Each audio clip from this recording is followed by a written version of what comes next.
Let's do this. And this is highly unusual in this program, but that's okay. We're going to go back to back with doctors.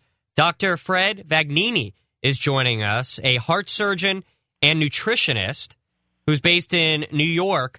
The great Dr. Fred Vagnini. Fred, how are you? Doing good today. Thanks a lot. Good. And there are three things I want to discuss with you. Number one, and considering you're a nutrition expert, we're going to talk about Governor Christie. It hit the news this morning that he had stomach surgery, the lap band procedure, and I'd like you to walk us through what was physically done to his stomach. I think this is known as the Al Roker surgery, or I think he had gastric bypass, or what's the difference between lap band and gastric bypass surgery? And then I want to ask, Doctor, about the Wall Street Journal. Their most widely read opinion piece was about Obamacare today, and I want to get your views on that. And then lastly, the FDA is out with a new warning as of the past couple hours regarding tanning beds and why they need to be slapped with cancer warnings on every tanning bed in the country. So we'll get into that. All right, Doc, why don't we jump in with Governor Christie of New Jersey? We all get it. He's a big guy. So 2 months back, he decided to have the lap band surgery. This was just made public. And apparently he had the surgery done on a Friday, and he was back to work on a Tuesday. Walk us through the lap band surgery. What did Christie do? Well, first of all, the lap band is kind of like almost non-invasive. In the sense, you got to excuse me, I have a little allergy here. That's okay, Doc. I wish I could recommend how to fix that, but I think that's you'll know how to treat yourself. Well, anyway, he had a procedure done where they don't really open up the abdomen. I'd say over the last 10 years ago, this laparoscopically or operating with the use of a off-site imaging or TV kind of thing, and then with the use of certain instrumentation, you can manipulate and do all types of surgery without opening up the abdomen. Once you open up a major cavity in the body, you're in for a lot of problems. So when you say they don't open up his abdomen, they stick what, like a small through a small hole, like an incision? They put like a rope in there and tie up his stomach. Like, what is physically being done to him? Hold on, you're going crazy here. Where are you coming from? They're tying ropes around his stomach. Well, I didn't go to medical school, Doc. I apologize. Well, what are they doing to his stomach? Let's not go crazy here. Otherwise, I might have to. You're funny, Doc. They warned me about you. They said you had a good sense of humor. I like this. Go ahead. Hope so. I hope you're excellent. I like this. This is great. Go ahead. Have me back again. Only I want more money. We'll see. That'll determine. If you have more jokes and less coughing, we'll have you back. But more coughing and less jokes, you won't. So it's up to you. Okay. Basically, what's placed inside the abdomen are 2 to 3 kind of telescopes.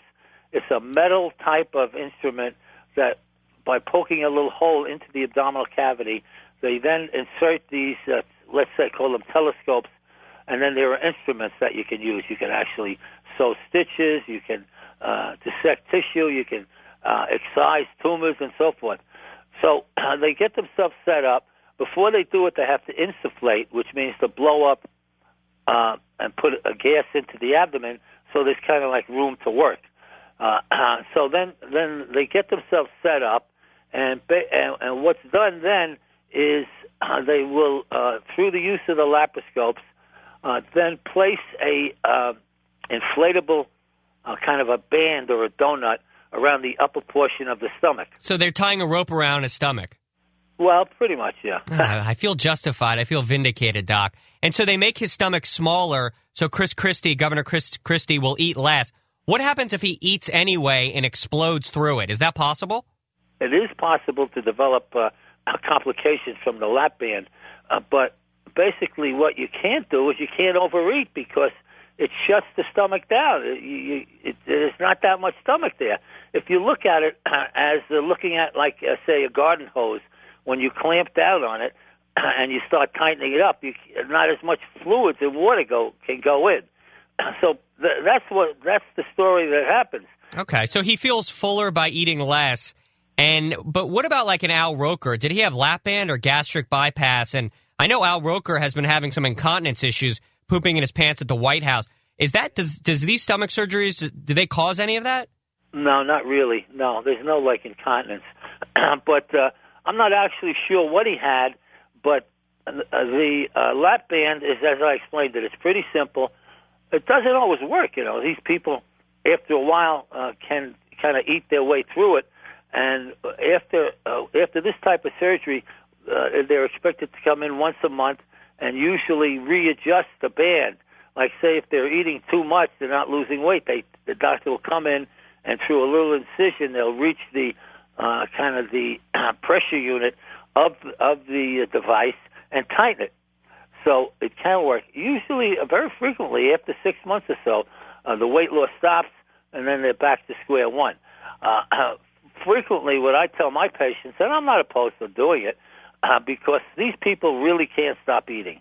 This is a sick disease, and by the way, it is overtaking our country. And the new studies have now shown that children in this country that are overweight have higher blood pressure, have higher cholesterol, have higher blood sugar. They have a fatty liver.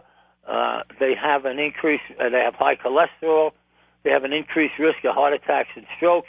So it's not good. That's why. Well, Doc, can we for 1 second just glasses half full? If this does work for Chris Christie, how much weight would he lose? And then do they end up after a year taking out the lap band, and then he just hopes his own discipline will take over? Or can you leave it in for life?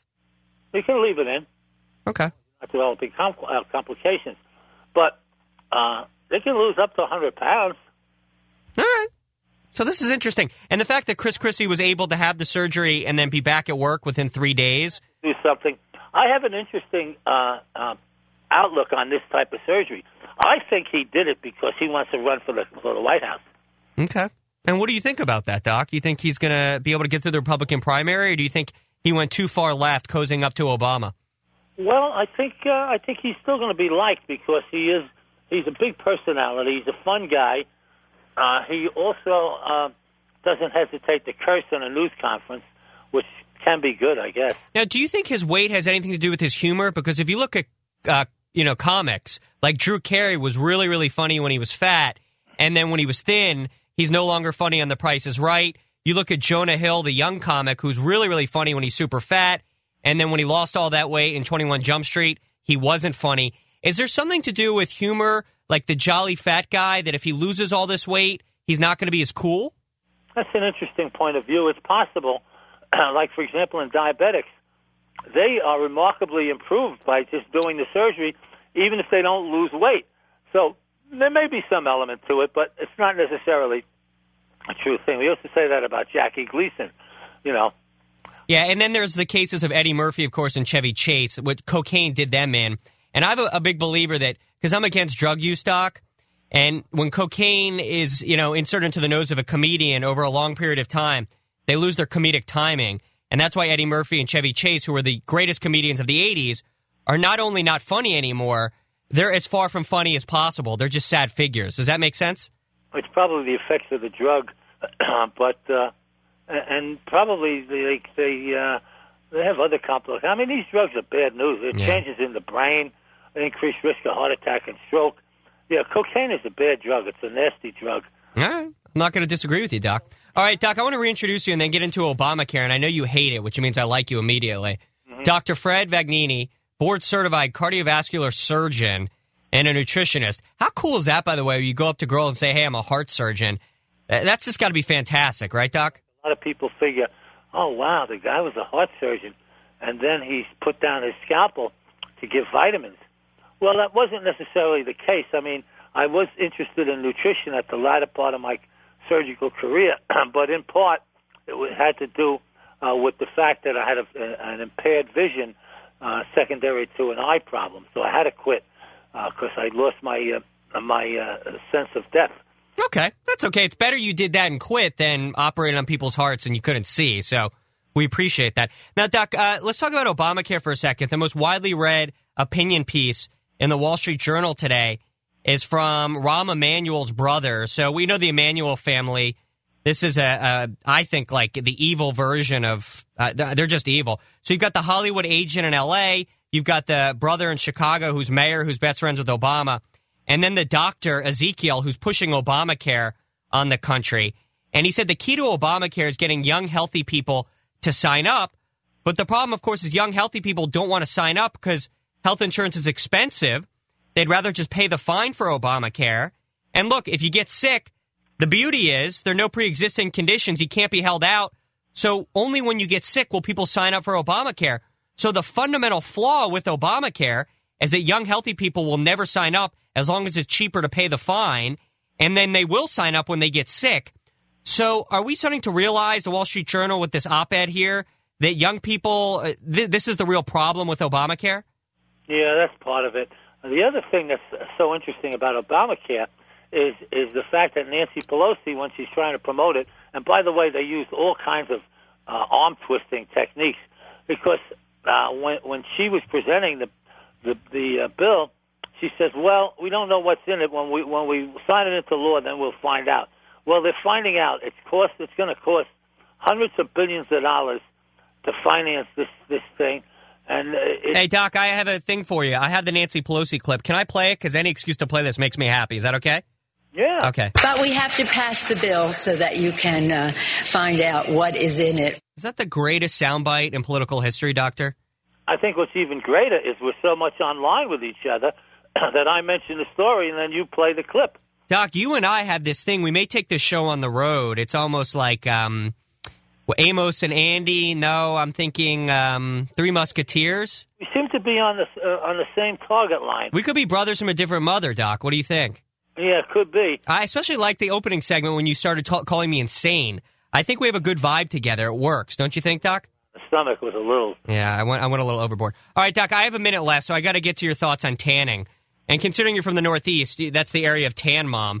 So the FDA, and this is breaking today, they want to seek a cancer warning on the use of all tanning beds and to forbid all people under the age of 18 from using tanning beds whatsoever. Are you for this or against this, Doc? What do you see here? Because you got to realize that people that tan or people that are sun worshippers have a much higher incidence of skin cancer, the worst of which is melanoma, which can be a fatal thing because it metastasizes or spreads, and it's very bad. But, Doc, how do you balance that with the need to look good? Do you know? Being that we have only so little time left, let me give a little promotion for myself here. Get me something out of this ridiculous interview. Go ahead, Doc. If you're interested in losing weight, if you're interested in preventing heart disease, if you're in the tri-state area, you can come into my center, which is in Long Island, or you can simply go to my website, which is Vagnini, Vagnini. How do we pronounce that name, Vag? How do you say that? Vagnini. Vagnini. Okay, the G is silent. All right, Doc, so let me just once again, Vagnini. That's a great last name, .com. Yeah, we know it's the .com. Yeah, all right, Doc. We got to jump, Doc, before we hear a 1-800 number. Is that okay? You're going to love this. When I was on Fox TV several times, I have my clips of my appearances there. All right, Doc. Well, we're going to look forward to seeing that. I'm going to go to that website right now. I appreciate it, Doc. Thanks so much for your time. Okay, bye-bye. All right, good.